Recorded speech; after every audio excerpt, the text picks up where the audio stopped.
Hello et bienvenue chez Éclosion, le podcast où je te partage l'art d'aimer la vie. Moi c'est Chloé, praticienne en soins énergétiques. J'accompagne ceux qui le souhaitent à prendre conscience de leur potentiel et à faire rayonner leur lumière.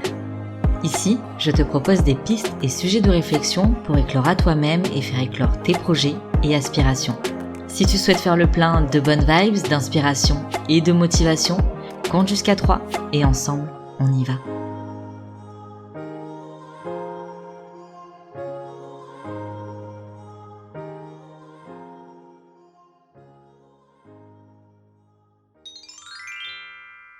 Alors, aujourd'hui, je te propose qu'on regarde un petit peu quelles sont les énergies qui teintent ce mois de décembre. C'est le mois qui clôture l'année et qui laisse entrevoir une nouvelle année. Avec la magie des fêtes, on peut avoir un peu cet élan d'action rapide et précise, et aussi une certaine détermination pour mettre un point final à certaines choses, et à la fois poser les fondations pour les objectifs et les projets dont nous souhaitons voir le jour en 2023. 2023. Je sais pas si tu t'y connais un peu en numérologie, mais 2 plus 0 plus 2 plus 3, ça fait 7. Ouais, on est doué en mathématiques par ici. Plus sérieusement, le chiffre 7 symbolise l'analyse intérieure et la recherche de perfection. En astrologie, la maison 7, c'est celle de la balance, et donc des relations, de la justice et de l'harmonie. Retrouver l'harmonie en soi pour la rayonner autour de nous et dans nos relations. On peut donc en ce dernier mois tourner notre regard vers notre intérieur et venir faire les ajustements nécessaires, en fonction de qui on est et de ce qu'on a vécu tout au long de l'année, pour retrouver un nouvel équilibre. Il est sûrement différent de celui dont on avait besoin en début d'année. C'est la magie de l'évolution. Dans ce temps d'introspection, on peut venir se questionner sur notre définition de la perfection. Gandhi a dit un jour, « La vie est une aspiration à la perfection, à l'accomplissement de soi. Il ne faut pas abaisser cet idéal à cause de nos faiblesses ou de nos imperfections. » Alors je te laisserai prendre le temps de méditer là-dessus si le cœur t'en dit, mais de mon point de vue, qui n'est pas le reflet de la vérité, mais de ma vérité, cela signifie que nos faiblesses, nos imperfections ou encore nos peurs ne sont pas des obstacles à l'atteinte de notre accomplissement personnel. Au contraire, ils seraient plutôt les pas à faire pour tendre vers cela. C'est peut-être en cela que nous pouvons en ce mois de décembre faire le choix de nous délester d'une quelconque peur de se tromper de chemin, de faire le mauvais choix, car tout peut nous mener exactement là où nous voulons et nous devons être. Reconnaître que c'est parce que nos peurs, nos imperfections et nos faiblesses existent que nous pouvons les surpasser et évoluer de surcroît. Peut-être même se rendre compte qu'elles n'ont un aspect négatif que parce que c'est le rôle que nous leur donnons.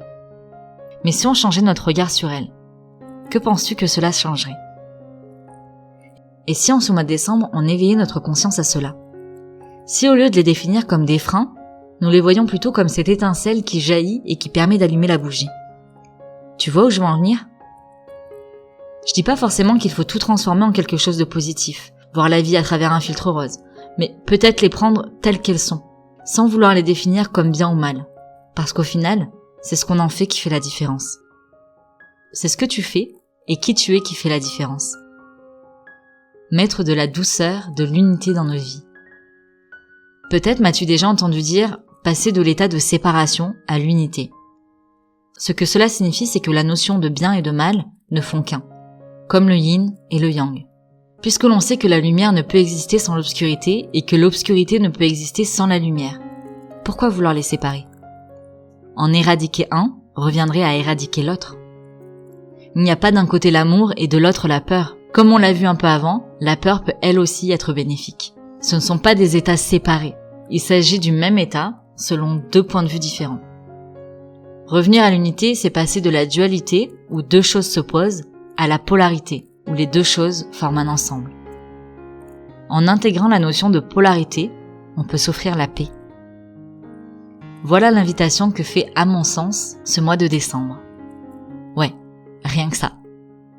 Alors j'avoue, ça peut paraître un peu difficile, surtout quand on a grandi dans une société qui prône et encourage cet état de séparation. Et pourtant, avec une certaine conscience et un soupçon de volonté, on peut tendre vers cet idéal, sans pour autant entrer dans un combat intérieur du « je dois être comme ça », juste le prendre comme un « c'est possible ». Avant de te laisser, je voulais également déposer ici l'idée de faire un avec soi.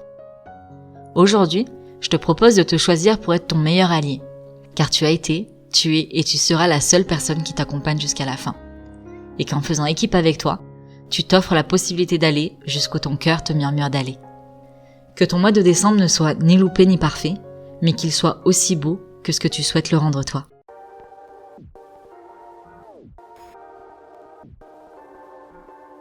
Et voilà, c'est déjà la fin de cet épisode, j'espère qu'il t'aura plu et surtout qu'il t'aura inspiré. Si tu souhaites découvrir un peu plus de mon univers ou prolonger l'aventure, tu peux t'abonner à mon compte Instagram eclos.si.ion. Je sais, c'est pas le nom le plus simple, du coup tu peux aussi le retrouver dans la barre de description. Dans tous les cas, on se donne rendez-vous la semaine prochaine pour un nouvel épisode et d'ici là, je te souhaite une belle semaine et t'envoie full love sur ton joli cœur de doué. Prends soin de toi.